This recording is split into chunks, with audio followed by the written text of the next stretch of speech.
Hello po sa ating mga 2IT3, 2IT4, 2IT5, and 2IT6. Ito ang ating finals lecture 1 for human-computer interaction. So, just to clarify po, ang ating coverage ng lecture 1 for finals ay from page 74 up until page 96 or 97. So, let's proceed. So, for our finals lecture 1, ito yung laman niya. Yung basically everything that has to do with dialogue.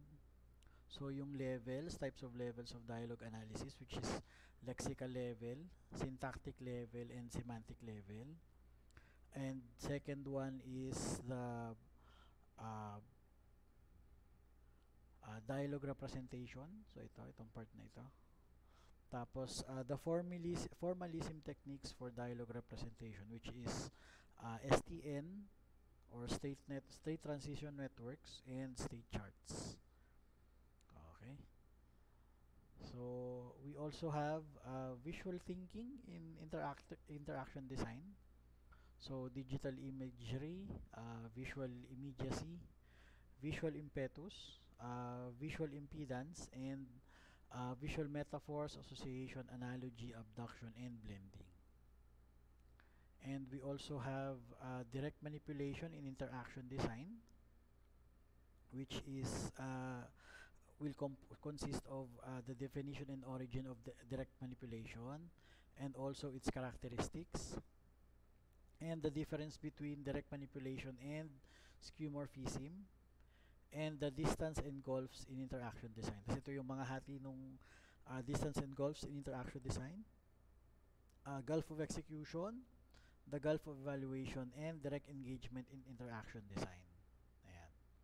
Thus, we also have here menu layout and design principles, which will include its importance, yung importance ng menu layout, yung navigation menus, design guidelines, which is making it visible, communicating the current location, coordinating menus with user tasks, and last one is making it easy to manipulate.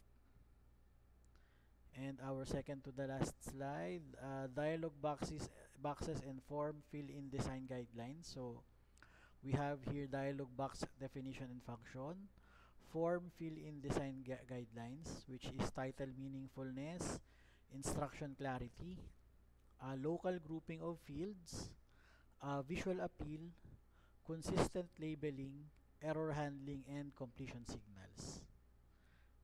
And that will conclude our